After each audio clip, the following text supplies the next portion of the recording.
Oi, gente, consegue me ouvir? Quem está entrando agora? Boa tarde.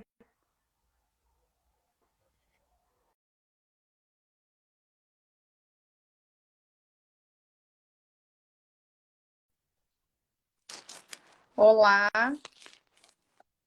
Oi, consegue me ouvir, sim, agora Jane? tá dando certo, Poliana. Ah, perfeito, que bom. Então o problema é com a minha conta mesmo. Agora tá tudo ok, não é seu celular. Menos mal. Então vamos começar. Pessoal, boa tarde, como eu estava dizendo, né, enquanto as pessoas vão chegando. Hoje nós temos uma edição especial do NEAB, né, que geralmente ocorre às quartas-feiras. E E nós decidimos, né, coletivamente, que seria muito importante fazer isso conversando hoje, na tarde de hoje, tarde de sábado. Então, até pelo ritmo de final de semana, né, e que todo mundo certamente está em seus lares, né, curtindo a tarde que já caminha para o seu final, nós vamos conversar hoje sobre a data, né? 25 de julho, Dia da Mulher Negra Latino-Caribenha. É o nosso motivo, mas bem numa perspectiva dialógica mesmo, onde desde já eu agradeço imensamente, em nome do NEAB, da Diepafro e de todos os meus colegas, o aceite da Poliana estar conosco. O nosso tema, né, dessa conversa é Mulheres Negras por um Protagonismo e Visibilidade. Para quem não me conhece, eu sou Jane Maria dos Santos Reis, faço parte da coordenação de ensino do NEAB, e eu vejo que a nossa conversa de hoje não passa por títulos, nem posições e nem cargos, mas pelo fato de sermos mulheres pretas. É isso e é esse o foco da nossa conversa de hoje. E antes de apresentar a Poliana brevemente, eu gostaria de iniciar lendo um texto que é da autoria da Lisneide Santos Costa. Muitos conhecem que ela é bolsista do NEAB, estudante de Direito, e ela fez um texto refletindo sobre essa data, né? E bem a partir da condição dela, do lugar de fala dela. E eu acho muito importante a gente iniciar por aí, Poliana, e com certeza vai ser muito enriquecedor para a nossa conversa de hoje. E o texto da Alice diz o seguinte: vivemos em uma sociedade que não reconhece a mulher negra como gente. Nossa condição de gênero é agravada pelo processo de racialização, dois elementos que atravessam nossa existência e o reconhecimento de humanidade nela. É fundamental para responder essa pergunta dizer que o sexismo e o racismo são fatores sociais que dificultam ou impedem totalmente que as garantias materiais, políticas, psicológicas e efetivas transformem nossas realidades e existências. Isso dito, é preciso reconhecer o caráter excessivo, patológico desses atravessamentos. Tudo isso é ponto de partida para que possamos compreender a construção do Dia da Mulher Negra. E num contexto nacional, o Dia de Teresa de Benguela, o acento não seria festejar, mas rememorar e fortalecer laços resultantes de demandas históricas, políticas, econômicas e culturais. Se as circunstâncias contrárias ao acesso às garantias mencionadas foram a dominação colonial e os séculos de escravidão, é preciso também negritar sua continuidade sistemática pela via do racismo, da opressão e da exploração nos tempos atuais. A abordagem da data é tão difundida nas escolas e redes sociais, não é tão difundida nas escolas e redes sociais por razões que reforçam tudo o que disse anteriormente.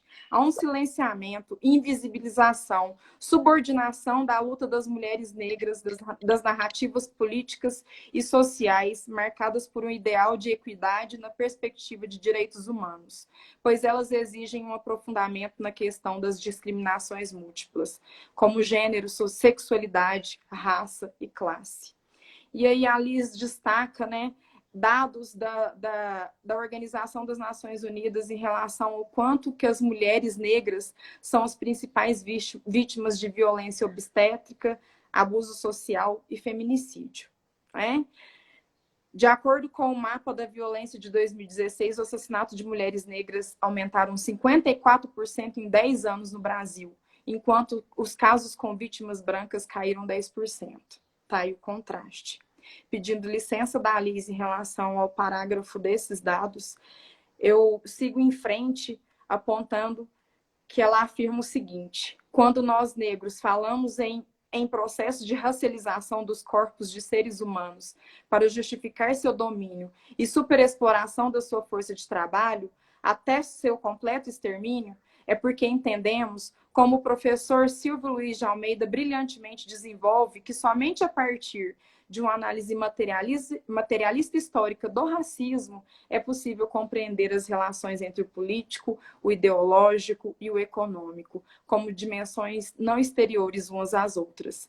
Elevar o racismo à categoria de elemento analítico essencial para entender a estrutura que produz as desigualdades para a reprodução do capital desmistifica a ideia de que falar sobre raça se trata de um recorte, quando esse marcador, entre outros, faz parte da constituição do sujeito e da história coletiva. Adiante, né, um pouco mais explorando o texto da Alice, sem querer e que ela não entenda como recorte ou delimitação, mas por conta do tempo, né, e da fala que a gente tem com a Poliana, eu assim sigo para o parágrafo final. E eu vejo que também a gente pode colocar aqui nesse espaço, em tantas outras redes sociais do NEAB, o texto na íntegra. A Liz finaliza colocando o seguinte: sou uma mulher negra numa universidade federal, estudando direito. Isso contraria muitas estatísticas.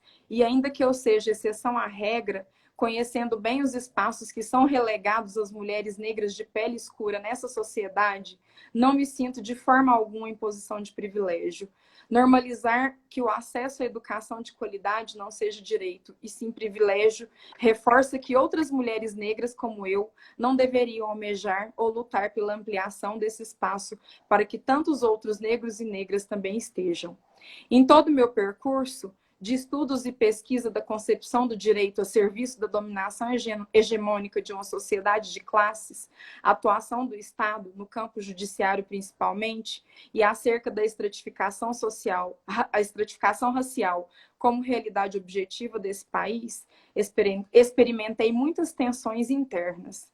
A vivência e a experiência acadêmica, inicialmente, se revelaram como inadaptação. E agora, tendo em vista o racismo estrutural, que enquanto conceito sociológico e político, que explica fatos sociais de ordem também institucional, muito mais do que a vontade de permanecer nesse espaço, o que me inspira nesse desafio é a certeza de que, sob o resguardo do princípio da igualdade, ainda é possível entrever uma universidade mais inclusiva e diversa do que temos.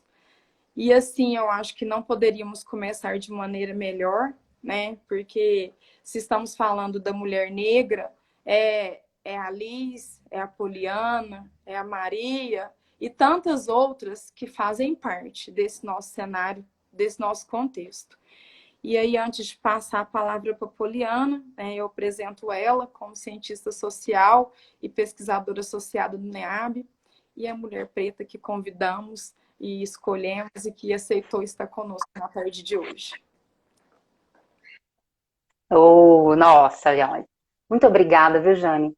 Eu agradeço imensamente o NEAB, que faz parte da minha história, da minha trajetória, não só acadêmica, mas de vida mesmo. Então, em todas as falas, em todas as minhas falas que são voltadas às questões raciais, sumariamente, eu sempre defendo a importância do NEAB, nosso quilombo acadêmico, dentro de um espaço, né, universitário, o quanto nos transforma, né? Nós conseguimos perceber o quanto somos agentes, para além de um ser estudante, de um ser pensante, mas de um ser político. Então, agradeço o convite do NEAB, que é minha casinha, não tem jeito.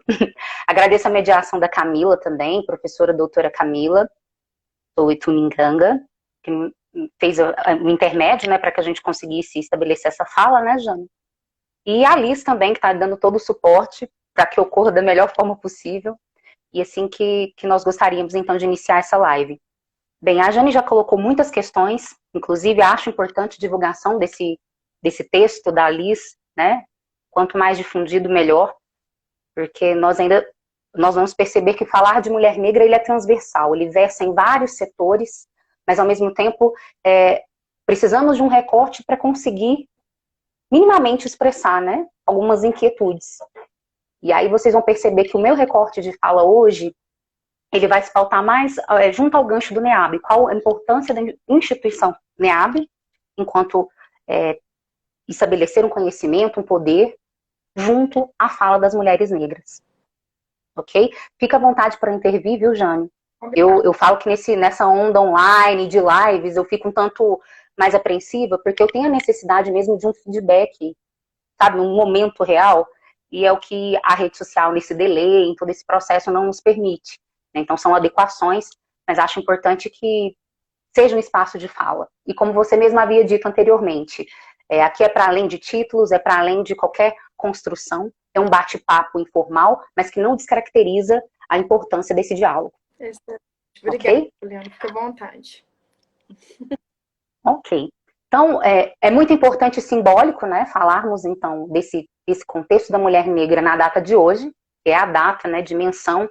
Muitos falam comemoração, eu também não gosto desse termo, prefiro dizer a data de reflexão, 25 de julho, que é o Dia Internacional da Mulher Negra Latino-Americana e Caribenha, e esquecido por alguns, mas também Dia de Teresa de Benguela e Dia Nacional da Mulher Negra, né? E aí eu gosto de sempre começar esse debate, ainda mais nessa data, na simbologia dessa data, qual a importância dela?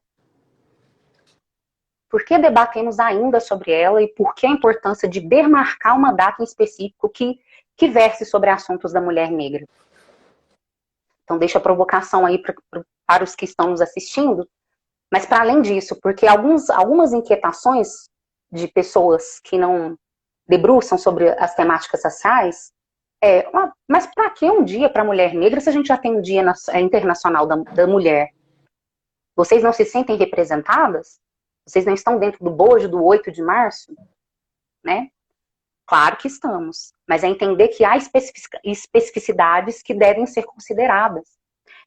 Nós falamos, né, e aí eu dito muito, Sueli Carneiro que fala desse processo, em que nós, por vezes, categorizamos o eixo mulher como se fosse algo uno.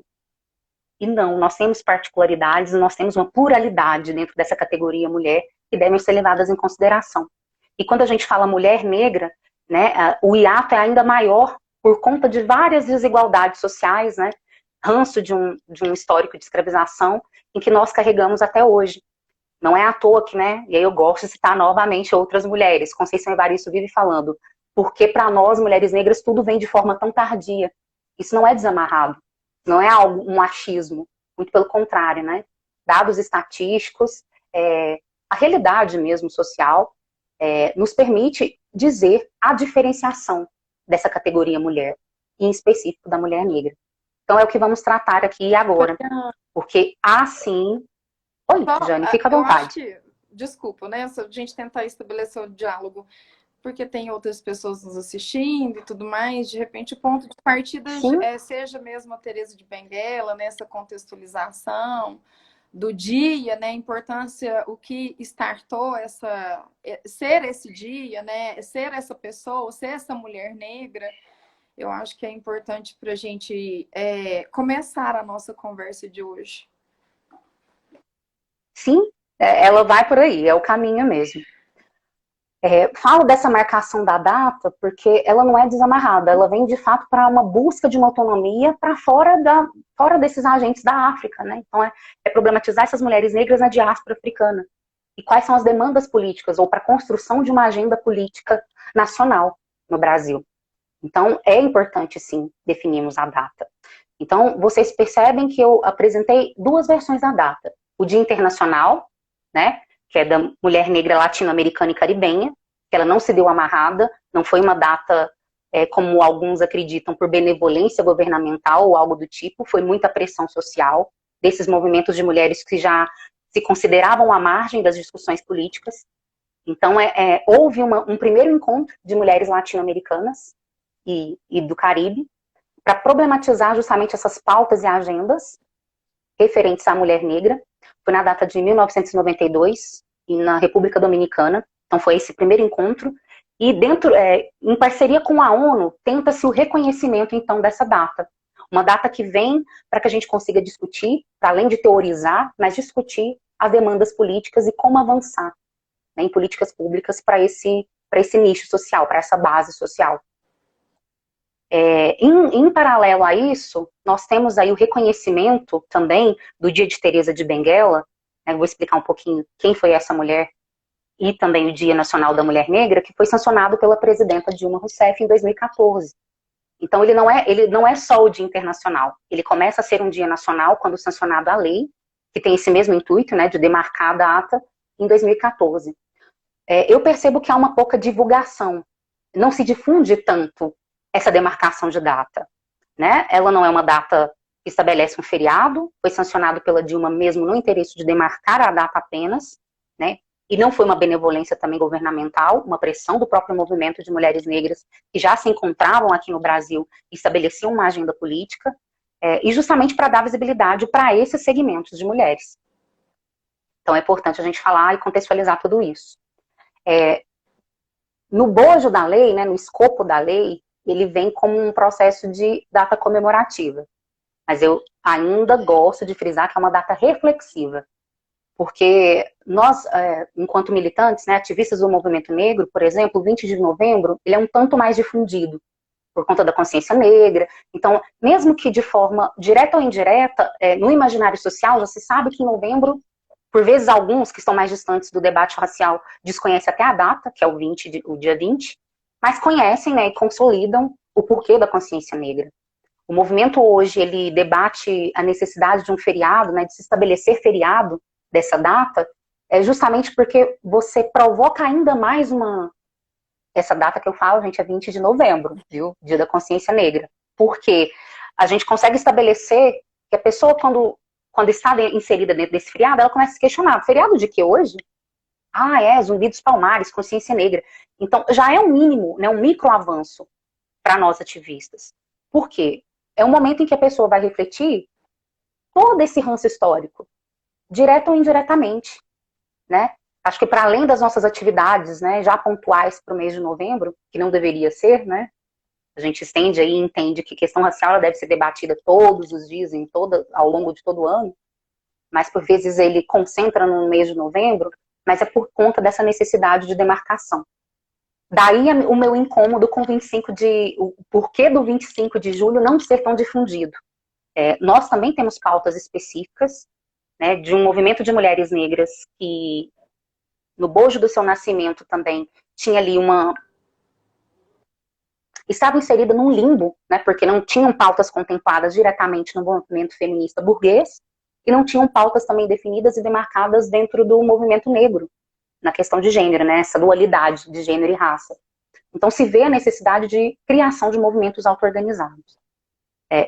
Eu sei que eu me delonguei, mas é por conta da data, ela é muito importante. Então a necessidade de todos que estão nos assistindo é entender isso. Sim. Não é uma demarcação puramente Isso, simples, e Poliana, né? é muito importante esses seus destaques, seus apontamentos, porque quem não está, né, nessa luta antirracista ou não conhece a fundo, né, realmente não capta o sentido dessa data, questiona, as pessoas não estão acostumadas, inclusive faz parte da nossa pauta, nós precisamos avançar nisso, né? No que a gente está organizando, seja via NEAB, seja no movimento. E hoje, até mais cedo, eu conversando com a Cris, né, a atual diretora de Cris Cop, EPAFRA, Cris Cop, e a gente falando que assim, um beijo para ela. É algo processual, né? E processual em que sentido? Esse ano, nós estamos agora fazendo essa conversa aqui, né? Conversando com a NEAB. Mas o ano que vem, que seja um programa, que seja um evento, e assim, né? Ir avançando. Faz parte esse movimento, então por isso dessas suas colocações serem tão importantes e tão pertinentes para a gente contextualizar da data, do tema, né, em específico. E, Poliana, nesse sentido, se você puder falar um pouco para nós, né, sobre esse ser mulher negra, né, essa nossa luta pelo título, né, da nossa live, por protagonismo, por visibilidade, né, e esse protagonismo e visibilidade passa por muitas questões, a gente sabe o quão é forte, o quanto está explícito o racismo estrutural nos diferentes espaços da sociedade, seja dentro das famílias, das instituições, das escolas. Então, que você falasse um pouco para nós sobre essa questão identitária, né, do ser mulher negra e fique muito à vontade para falar nisso a partir do seu lugar de fala, né? O que é a Poliana, porque é, é nesse sentido também que vem o nosso diálogo de hoje. Sim. Eu percebo que a gente entra num campo filosófico. O que é ser mulher negra, né? E percebemos que é um processo de construção. E aí eu verso com alguns autores, como Butler, que já problematiza isso, Fanon também problematiza isso, que essa questão de nós mulheres passarmos por um processo de sujeição e de subjetivação. Então, não podemos, obviamente, generalizar a vivência e o que é ser mulher negra para todas, porque nós temos que considerar as subjetividades, os locais que elas estão inseridas, os locais de acesso que estão inseridas, porque são distintos, né, nós estamos aí dentro de várias nuances, né, disponibilizadas, né, desses estratos sociais, e a sujeição. A sujeição, ela é comum, ela é similar a todas nós. E por mais que eu fale sujeição, ela vem do termo sujeito, mas não enquanto agente de ação. É de se sujeitar mesmo a esferas de poder, a esse racismo estrutural que você já apontou, e que nos, inculca no imaginário social determinados espaços e locais em que nós deveremos estar e permanecer. Por isso é importante essa pauta, e eu acho que essa superação, para além da demarcação da data, e fomentar e estimular essas agendas políticas das mulheres negras. Para entender que nós estamos inseridas numa realidade cruel e estrutural, mas que precisa ser superada. Já que eu percebo que a gente tem um contingente gigante de movimentos sociais que o seu cerne da maioria dos movimentos sociais é uma emancipação igualitária, né, social, e que todos tenham uma condição melhor, mais palatável, mas ao mesmo tempo que outros movimentos sociais consigam refletir que estão inseridos ou propiciando uma luta de intersecção, né? E compete também uma luta antirracista, uma luta antimachista. Porque não adianta você estar dentro de um movimento LGBT, um movimento marxista voltado para o socialismo, se dentro todos esses processos de emancipação você também não problematiza, não interfere na questão antirracista e antimachismo. Daí a gente vê a importância, a nossa dificuldade do ser mulher negra. Porque por vezes é um movimento impulsionado por nós mesmos, por nossas vivências. É como se fosse um trabalho muito solitário. É onde surge, né, essas inconsistências de vocês se vitimam demais, mas sempre a mesma coisa. Olha, falando de mulher negra, ainda o assunto não muda.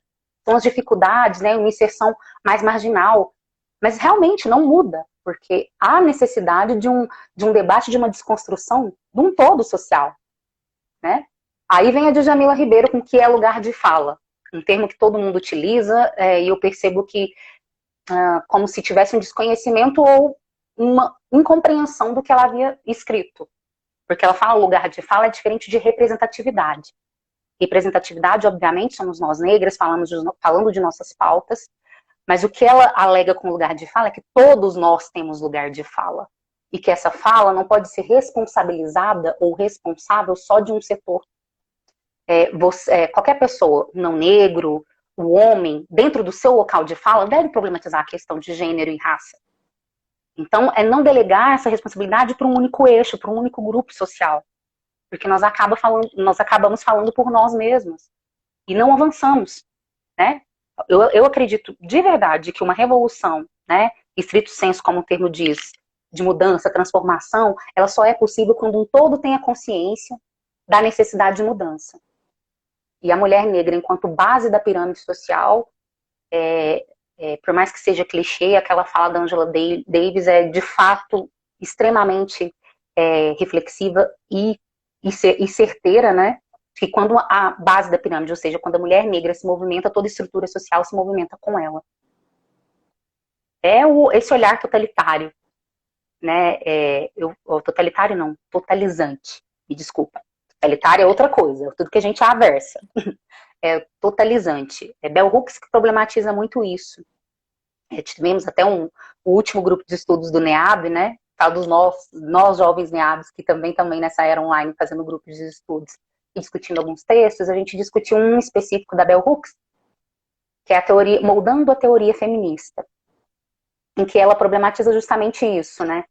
Dentro de um movimento feminista burguês, não conseguiam identificar as pautas raciais. Era como se elas fossem as mulheres negras silenciadas e as pautas dadas com muita voracidade. Nossa, mas vocês estão pensando numa estrutura de mudança muito, muito radical. Vamos por partes. E sempre marginalizando, então, essa pauta da demanda da mulher negra. Então, não se sentia acolhida ali. A mesma coisa também, sem criar esse binarismo, mas dentro do movimento negro propriamente dito, a gente percebe que os ícones de liderança, que as pautas, elas são envoltas ainda, centralizadas na figura masculina. Como se nós não tivéssemos tido uma história de mulheres, não só pesquisadoras, mas dentro de vários nichos sociais, problematizando também a questão racial e de gênero. Porque dentro de um movimento negro que você está ali lutando por uma emancipação antirracista, você também tem que problematizar a questão de gênero. Ela está definida dentro do marcador de mercado de trabalho, dentro do marcador, ainda mais hoje, né, contemporâneo, de que mulheres negras são a maioria que chefiam família. Mas não são a maioria o que chefiam então, essa mudança... grandes cargos, né, nos diferentes estados. Justamente, não estão representadas em lugares altivos. Infelizmente, a gente tem exceções. Porque aí também é uma falha que nós temos. É óbvio que representatividade é importante, é óbvio que nós temos que vangloriar e valorizar a história de qualquer mulher que conseguiu ascender, qualquer mulher negra que conseguiu ascender. Mas ainda há uma necessidade de problematizarmos o porquê é uma exceção e não a regra. Então, uma ou outra que desponta. E problematizar isso é relevante para o nosso debate, né? Para entender que um bojo social maior, ele ainda está à margem. Por isso as nossas pautas não mudam. Falar de mulher negra ainda é falar de índices maiores nas estatísticas, seja de violência, e aí é física ou simbólica, né? Porque a gente, por vezes, coloca a violência como só aquele contexto mais prático, né, pragmático do ato em si de agressão, mas ela também tem uma violência simbólica que é devastadora. Não é à toa que hoje, no bojo da militância, né, do ativismo, fala-se de saúde mental. A mulher negra está extremamente sobrecarregada em todos os nichos, em todas as esferas, né? Por chefiar a família, por ser a mais mal atendida em alguns hospitais públicos. Então, nesse contexto hoje de Covid, também é a população, né? E aí eu tô falando, pessoal, não é de achismo, não. Meu lugar de fala é de dados estatísticos, de IPEA, de PNAD, que já trazem esses processos, inclusive, contemporâneos do Covid, em que a população negra é a maioria que está sofrendo bastante com esse modular social, em todos os sentidos, porque, novamente, somos excluídos dentro de um bom atendimento de saúde, somos a população excluídas para acesso tecnológico, essa exclusão digital também interfere e deixa a população negra mais à margem. Então, é entender que nós estamos partindo para um novo normal, mas que normal? Ainda excludente. E talvez acirrando ainda mais essa desigualdade social. Até porque esse acesso a esse novo normal, ele é extremamente tecnológico, né? Dependente dessa... Justamente. Aí é onde a gente fala do dossiê, né? Nós temos um último dossiê de mulheres negras que foi liberado em 2013 pelo IPEA. E deixa eu ver aqui nas minhas anotações, dossiê Mulheres Negras, retrato das condições de mulheres negras, de vida das mulheres negras no Brasil. E tem vários capítulos que nos trazem dados estatísticos, tanto do mercado de trabalho, ainda somos as mulheres negras em subempregos, não é menosprezando esse extrato, essa classe profissional, mas muito pelo contrário, é problematizar o porquê só nessa esfera, o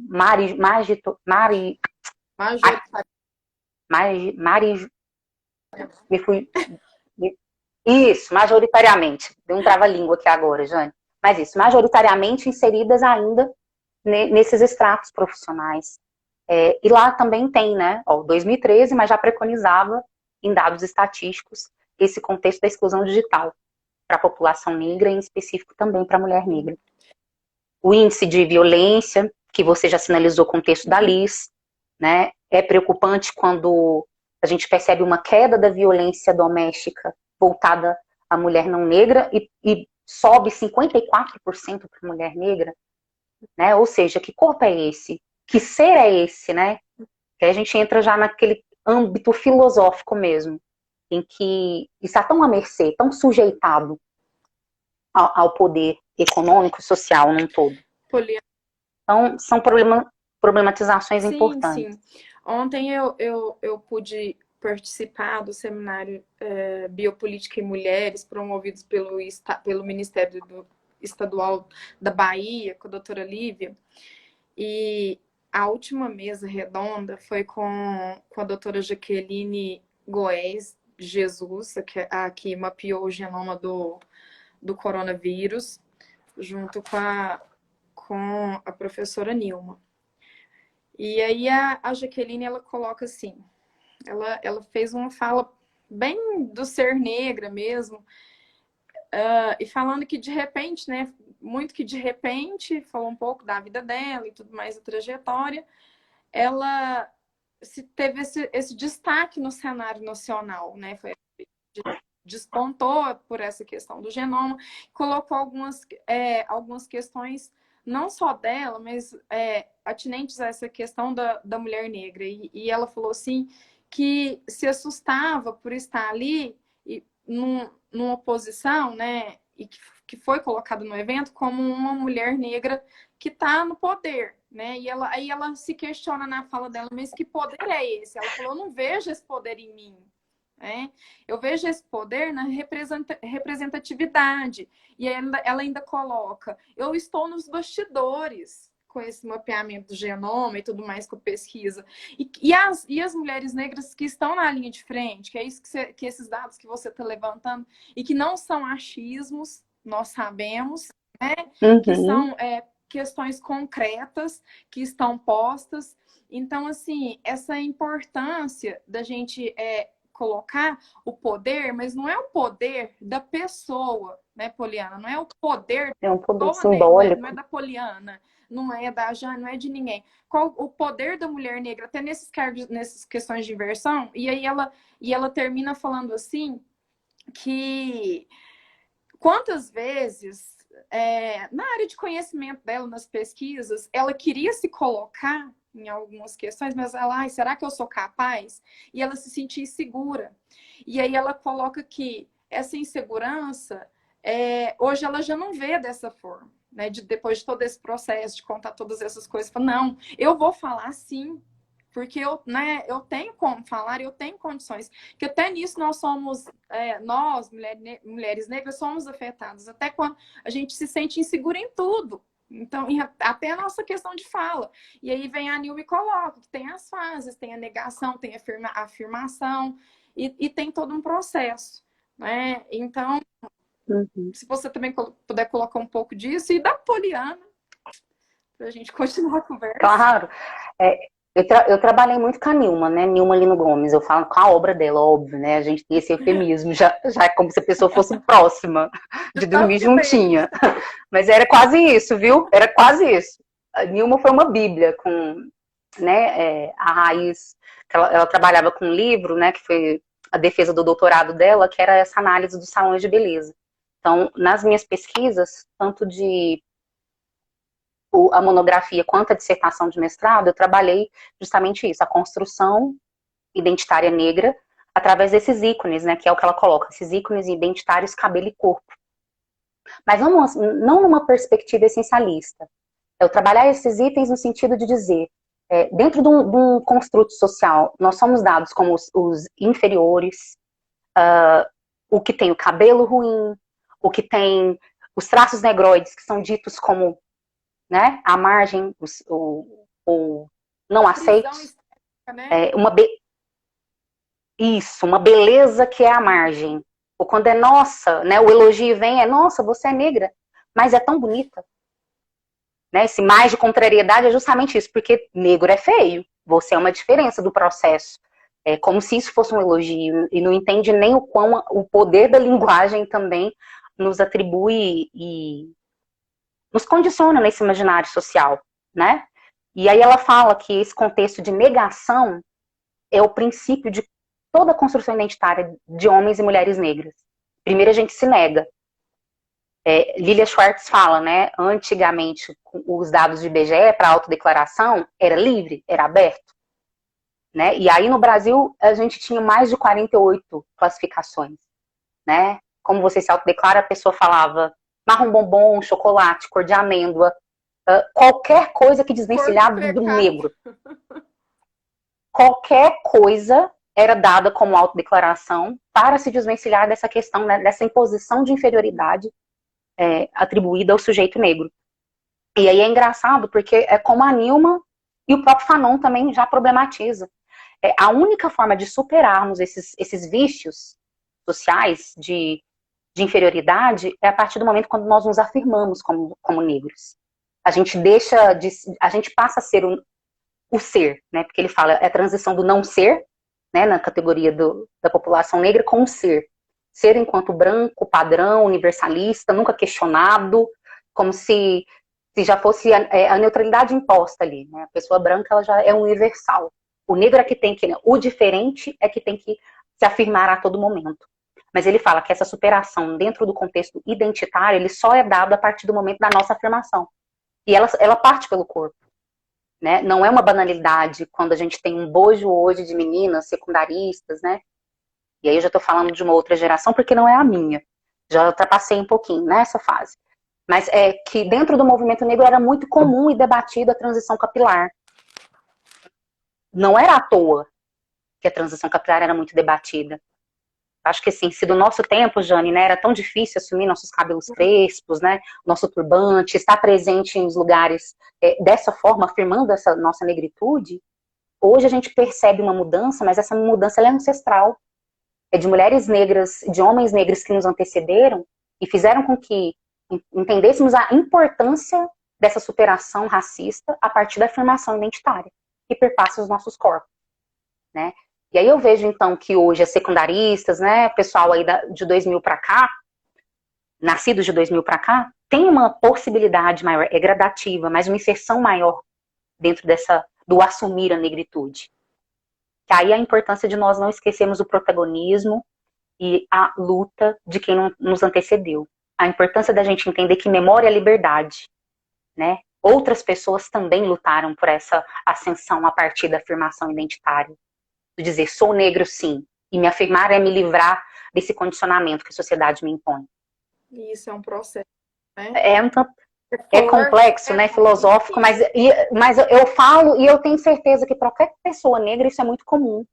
Porque por mais que a gente, por vezes a ciência e a academia, ela nos disciplina de um modo que menospreza as nossas vivências, não é uma vivência só da Poliana, não é uma vivência só da Jane, é uma vivência que a gente percebe que é similar em toda a população negra. E por si só por esse motivo básico e simples, já é passível e é ciência. Sim. Né? Poliana, desculpa, eu te interrompi, que temos uma questãozinha Não, aqui, pode terminar seu raciocínio. Eu vi aqui uma pergunta que até me incomodou, e concordo demais, endosso ela, da Riso Aflora. Para as pessoas que não participam do movimento negro ou feminista negro, soa cansativo, mas ainda assim é pouco ouvido. E é justamente isso, é como se as pautas do movimento feminista negro ainda fossem as mesmas. E são, de fato, porque a gente ainda não superou aquelas demandas iniciais. A gente percebe que é um anacronismo que existe dentro da militância negra num todo, de que a gente busca, por vezes, pautas que já foram debatidas e esgotadas lá atrás, mas que ainda não foram superadas. Então, a importância de resgatar de novo. O debate pode soar como repetitivo, mas é porque ele é necessário. E se a gente ainda precisa repetir, é porque não nos ouviram direito. Então, daí uma necessidade, né, de conseguirmos posicionar as nossas pautas, sermos ouvidas e termos pessoas, né? Aí, nesse caso, a representatividade importa de fato. Que pessoas negras estejam no poder do poder no âmbito geral, seja no capital intelectual, para que a gente consiga validar os nossos cânones de ciência. E aí não é nem uma inversão de valores, pessoal. É entender que hoje os nossos cânones científicos, né, a nossa epistemologia academicista, ainda é eurocêntrica. Há uma necessidade da gente diversificar isso. Ainda mais num país da América Latina. Não tem condição de ainda assim, né, nos embasarmos apenas nas teorias e epistemologias eurocêntricas. Porque nós temos uma historicidade própria que deve ser levada em consideração no nosso fazer ciência. Poliana, e nesse sentido eu acho muito importante destacar que quem segue o NEAB e acompanha pode perceber nas postagens dessa semana, cuidadosamente pensadas pela professora Camila, colocaram várias mulheres negras brasileiras, né, contando brevemente a importância de cada uma para esse processo que você está colocando agora, né? Quantos conhecem aqueles nomes? Quantos conhecem essas histórias? Então, por isso que não é repetitivo, por isso que não é pouco, e ainda há muito que desbravar, né? E de colocar, de escancarar para a sociedade em relação a esse movimento, né? Eu achei esse movimento que o NEAB fez muito importante, gostei muito, queria parabenizar a iniciativa, porque quando a gente fala de retirada de um local de silenciamento, né, trazer de fato um protagonismo das mulheres negras, ele versa sobre a biografia dessas mulheres que são marginalizadas dentro dos campos, não só academicistas ou de própria militância. E aí, quando é um projeto muito bacana dessas histórias, né, e biografias tragas pelo NEAB ao longo dessa semana, para a gente problematizar hoje aqui a data, porque é um projeto também que eu fico muito honrada por ter feito parte, através do NEAB, que é a Cor da Cultura, um projeto que foi de formação a professores de educação básica em âmbito nacional, que nos permitiu, assim, conhecer os discursos, né, as narrativas distintas de outros estados da militância negra, e já problematizavam também essas invisibilidades. Não é à toa que o programa, né, desses recortes que vocês fizeram ao longo da semana, trazendo a história dessas mulheres negras, ele chama Heróis de Todo Mundo. Heróis e heroínas de todo mundo. Porque problematiza justamente aqueles indivíduos e mulheres negras em que as histórias não são contadas. Ou quando contadas, soa como mito, como lenda. É o caso da própria Teresa de Benguela, né, a mulher que representa hoje a lei que demarca o Dia Nacional da Mulher Negra, né? Dia de Teresa de Benguela e Dia Nacional da Mulher Negra. Teresa de Benguela, para quem não conhece, ela também foi uma líder quilombola, assim como Zumbi, né, no Brasil colonial, em que, no Mato Grosso, o quilombo Quariterê, em que ela problematizava já, então, toda essa questão de liderança, de ser uma mulher à frente do seu tempo ali, líder de um quilombo, de conseguir conciliar, né, as questões também interraciais ali com os indígenas, de manter um quilombo firme, resistente, né, à luta de uma imposição imperialista. E pouco difundida. Nós também não conhecemos essas mulheres, né, assim como Dandara, que foi companheira de Zumbi, Aquatume, dada na historicidade como avó do Zumbi.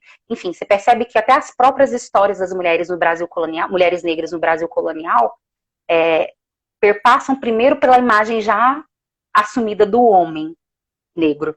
E depois vem as mulheres que, né, estão ali desdobrando a situação daquele homem negro. E mesmo assim são histórias pouco contadas. E vou te falar que para que a gente consiga fazer uma pesquisa verídica, é muito difícil achar dados. Quando você pesquisa, por exemplo, gostaria de saber a história de Teresa de Benguela, de fato. O próprio conto, ele já se problematiza e coloca como não temos a veracidade de que isso aconteceu, possível acontecimento histórico, soa como um mito ou uma lenda, a lenda de Teresa de Benguela, para perceber que as histórias das mulheres negras no período colonial é praticamente pífia, como se não tivessem existido mesmo. Fica só na lenda, aquele nome, aquela marcação. Mas dentro a historicidade da invisibilidade, isso dói. Né? Justamente, isso dói bastante, porque uma pesquisa científica que a gente consiga resgatar essas biografias é um processo em que temos que desbravar muita coisa. Não é à toa que hoje tem algumas revistas, em específico incentivadas pela Djamila e pela Sueli Carneiro, pelo Guelé 10, abertas até agosto agora, que busca pesquisadores, em específico pesquisadoras negras, que tragam biografias de mulheres negras no período ou colonial ou moderno, não ditas. E olha que nós temos várias. A gente percebe que a marginalização da mulher negra na história, ela não é... Ou seja, nem a própria marginalização da mulher negra da história é tão difundida como a própria história das mulheres. E aí é um contexto importante da gente problematizar para todo mundo que luta por uma sociedade antirracista, porque se até a própria história dos homens negros já eram já tinha resquícios tendenciosos. Vamos pegar, por exemplo, Machado de Assis, que foi embranquecido, poucos Lima Barreto, poucos registros, principalmente da cor da pele, da problemática que eles já traziam, inclusive nas suas obras. Então, se a gente tem uma distorção da própria história do homem negro, imagina da mulher negra, que não é nem contada, é uma lacuna gigante, né? Daí a importância, então, de demarcar essas datas, de demarcar essas histórias. E é muito bacana como o NEAB construiu essa semana, trazendo esses fragmentos dessas histórias pelo projeto, porque enaltece também o próprio projeto, que tinha ali dentro do seu interior problematizar todas essas questões. Então, assim, para mim, é como... Para quem ainda não viu. Isso, a Cor da Cultura é um kit de mediação pedagógica. Só jogar no Google que vocês conseguem visualizar todo o processo, o projeto das fases. Né? Tem tanto livros para auxiliar professores de educação básica. E nós também temos lá no NEAB, né? Está disponível para todos os interessados. Tem os kits lá ainda? Sim, tem os kits. Quem precisar, estão todos disponíveis. Ô, Poliana, o Guimes pergunta o seguinte: os números oficiais de exclusão da população negra já são conhecidos historicamente. Para além das denúncias que fazemos, quais caminhos você apontaria para começar a enfrentar o problema? Eu acho que a gente já está, né, nessa conversa. Já até debateu de certa forma. Eu tinha um roteiro aqui, mas eu tô achando super interessante, porque esse bate-papo tava tenso à toa. Estamos falando num todo. Eu acho que nós temos menos de 10 minutos, pelo que eu tô monitorando aqui. Sério? Gente! Sim. Olha, então, Guimes, eu acredito que nós já debatemos de certa forma. De fato essa representatividade em poder, em lugares de poder. É uma representatividade altiva que a gente consiga acesso à mudança estrutural da sociedade. E não tem jeito, ele versa pela política, ele versa pela educação no capital simbólico, então a gente tem representatividade ali em cargos altivos na universidade, né, no município, no governo, no Senado, estarmos de fato em todas essas esferas que ditam o poder, para que minimamente a gente consiga refazer, né, ou reestruturar essa lógica já imposta em que nos condiciona enquanto sujeitos. Certo. E, Poliana, eu tô meio sem controle do tempo aqui, porque você que começou a live, não sei se você consegue visualizar aí o que a gente tem. Mas enquanto você está verificando, eu queria também te pedir que você deixasse uma fala final, né, em relação ao nosso diálogo de hoje, ressaltando as tensões, as possibilidades, os impasses. Aqui a Alice coloca que nós temos mais ou menos uns 9 minutos antes de terminar. No meu aqui também 5 minutos. Então eu sei que tá valendo. Então é mais para fechar mesmo e para não interferir muito na sua fala, né? Desde já te agradecer, né, pela disponibilidade do dia de hoje e colocar que eu fico imensamente feliz, satisfeita da gente ter feito essa live hoje, esse conversando hoje. Eu falo por mim, eu falo pela Camila, pelo cuidado que ela idealizou tudo durante essa semana, pela Alice, né, no cuidado do acompanhamento, Cristiane sempre dialogando conosco. Então, nosso muito obrigado. É um marco na história do NEAB, né? Quanto tantos outros. E é um documento que está aqui posto, registrado, e que com certeza, né, dele virão tantos outros mais. Assim como também tem várias pessoas que não têm tanta aproximação com a temática e que está tendo essa oportunidade nesse momento de assistir um pouquinho da nossa conversa. E o Guimes coloca aqui, mas como chegar à representatividade? Se você já inclui isso no final da sua fala. É um processo em que a gente precisa entender como se dá a própria representatividade. Porque, por vezes, nós ocupamos alguns espaços, mas a lógica estrutural não muda. É o que a gente fala, tem algumas leituras mais contemporâneas que eu estou tentando problematizar essa questão de essencialismo, militância e representatividade, em que eu gosto de tratar, que a gente percebe que hoje a política atual, e aí eu falo a política enquanto construção de um Estado-nação, ela vale muito da política identitária hoje na contemporaneidade. E é para que nós, enquanto militantes do movimento negro, enquanto pessoas que versam, né, para essa emancipação de uma sociedade mais igualitária em todos os nichos, estejam atentas para as armadilhas dessa política identitária. Porque representatividade nem sempre ela vem com contexto de fato de uma pessoa que estará no poder te representando enquanto movimento negro, enquanto movimento de mulheres negras, enquanto movimento LGBT. Se não mudarmos uma lógica também voltada à questão socioeconômica e a outras questões, né, desse todo social. Mas o importante é a gente saber, Guimes, que quando a gente fala de representatividade é que ela seja efetiva, para além de assumir postos. E essa efetividade, ela só vai se dar quando a pessoa tiver uma consciência de que não basta lutar ou mudar para qualquer esfera socioeconômica sem desconsiderando a questão racista, né, e machista. Nós precisamos problematizar isso e levar isso também a cabo das nossas representações. Porque acredito que a sociedade só muda e avança se a gente pensar num macro. É um momento em que a gente consegue unificar, né, encontrar os pontos de congruência de todos os movimentos sociais. Aí sim a gente consegue vislumbrar uma emancipação, inclusive negra, inclusive feminista, social e de qualquer outra esfera que venha aí a nos condicionar enquanto sujeitos, né, múltiplo como somos. Eu não sei se vai dar tempo, mas eu queria terminar com uma fala da Conceição Evaristo. Então eu vou ler ela rapidinho, que é um trecho que ela deixou na Carta Capital em 2017, quando ela foi entrevistada, e perguntado a ela a que você atribui essa demora em publicar, né?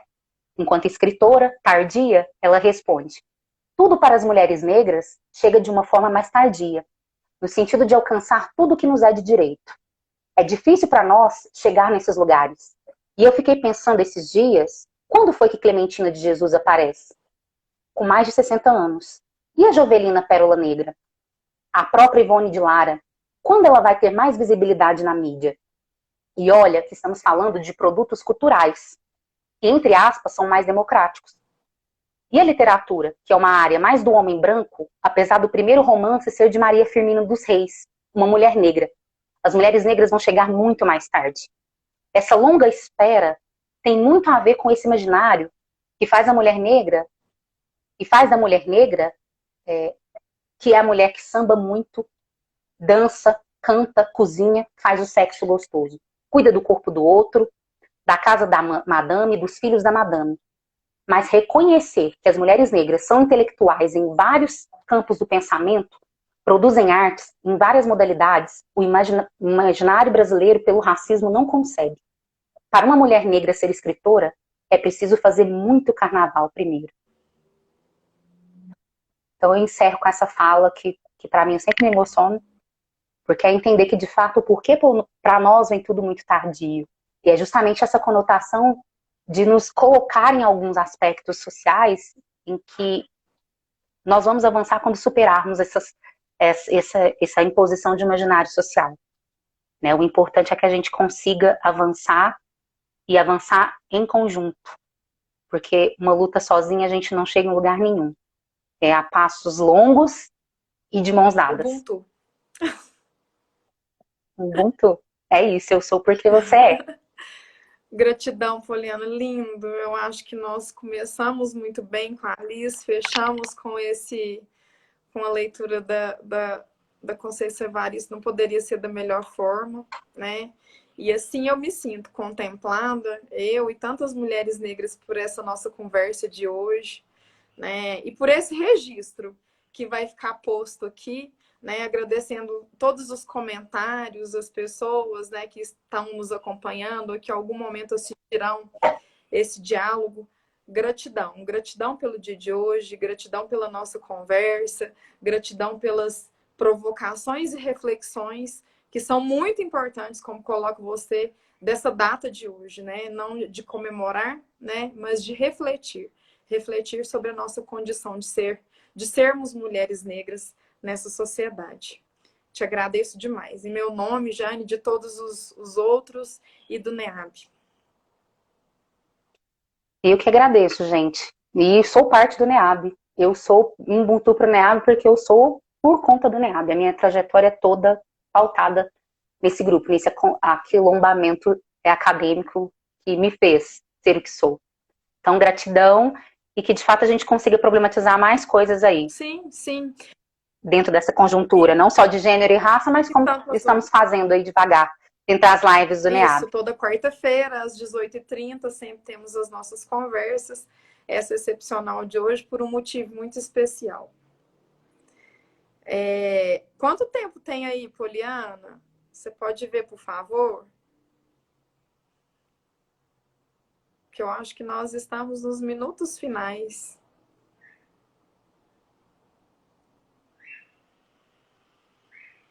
E como eu não...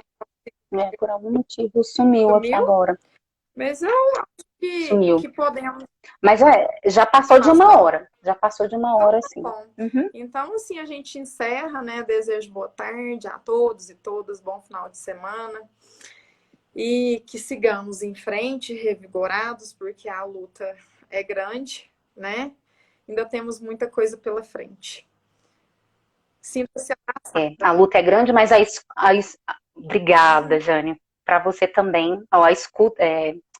A luta é grande, mas a escuta é necessária. Então, agradeço a todas e todos que permaneceram aí na live, contribuíram, nos ouviram, né? Para que a gente consiga avançar ou buscar soluções para esse complexo, né? Em que a gente é inserido, esse complexo social.